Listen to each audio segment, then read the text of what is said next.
Hello dear students, today I am going to start a new chapter number 8, Quadrilaterals. So before some days I have discussed the types of quadrilaterals, their definitions and their properties. You will get the properties definitions in your NCERT books also. Today I am going to solve some 2 or 3 theorems in this video. First of all, Theorem 8.1. Theorem 8.1 is that a diagonal of a parallelogram divides it into two congruent triangles. That means if ABCD is a parallelogram and AC is a diagonal, then this AC divides the whole parallelogram into two triangles, triangle ABC and triangle ADC. We need to prove that these two triangles are congruent. So let us consider a parallelogram ABCD whose one diagonal is AC. We have considered that parallelogram ABCD whose one of the diagonal is AC. To prove, we have to prove that triangle ABC is congruent to triangle ADC. It is very easy to prove. How will we prove?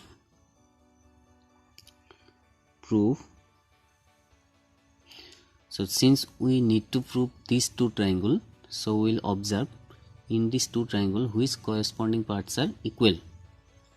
So in triangle ABC and triangle ADC, in these two triangles, if we see in triangle ABC, angle this one BAC and angle this one in triangle ADC DCA, they are forming alternate angle, as in parallelogram opposite sides are parallel. So we can write angle BAC and angle DCA are equal. Angle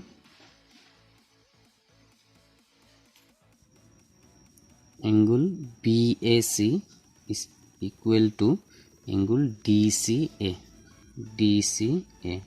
Why are they equal? Because they are alternate angle.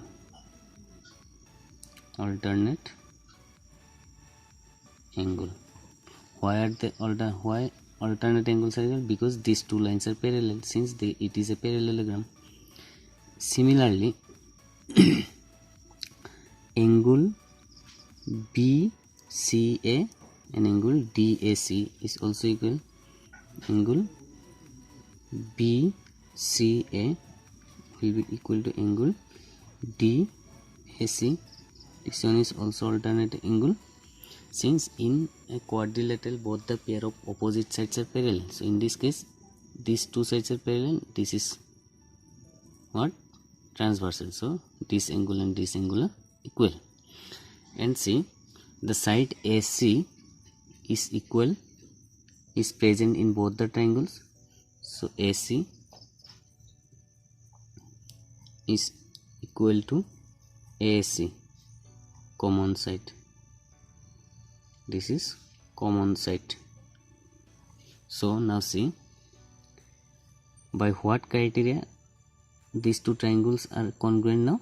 Since we got three corresponding parts equal, two angles and one side, angle and their included side. That means angle side angle. By the criteria angle side angle, these two triangles are congruent. Therefore triangle ABC is congruent to triangle ADC by the criteria angle side angle. So it is a very easy proof. So we'll go to the next theorem. Let's see theorem 8.2. Theorem 8.2 is that in a parallelogram opposite sides are equal. That means we know that in a parallelogram opposite sides are equal. This is the property. From the definition we get these things, but here we have to prove. So let us consider a parallelogram ABCD. In the previous theorem, it was said that in a diagonal of a parallelogram divides it into two congruent triangles. So in the previous theorem, about the diagonal is said in the theorem, but in this case about diagonal it is not said. So in this case we cannot consider the diagonal first, we have to construct it. So first of all, right, let us consider a parallelogram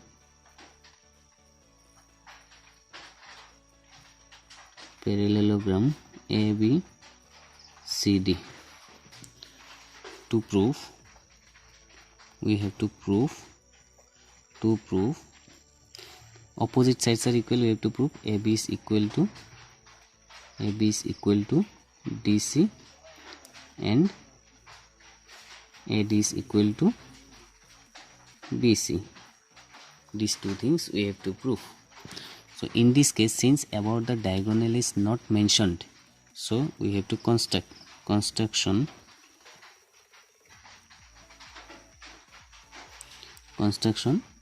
join A and C. That means this one, the diagonal AC is joined. AC is joined. When AC is joined, then these two triangles are congruent. Proof.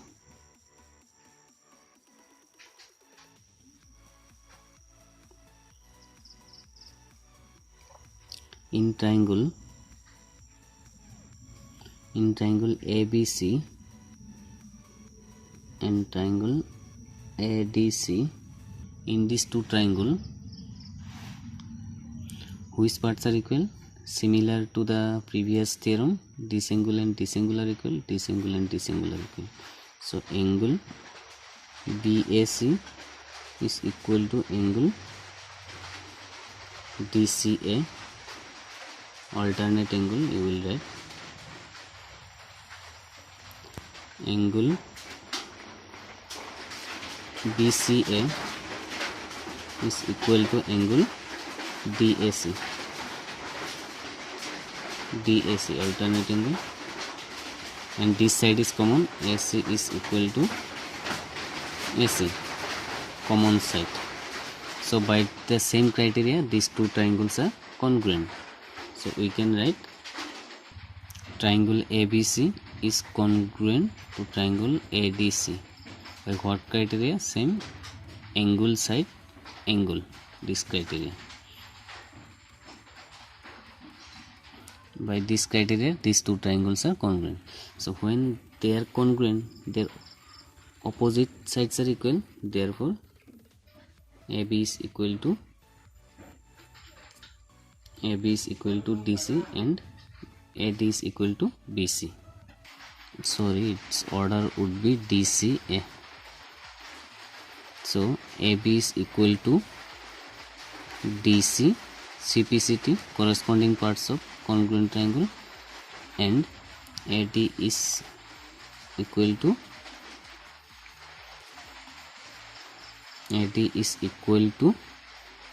BC, CPCT.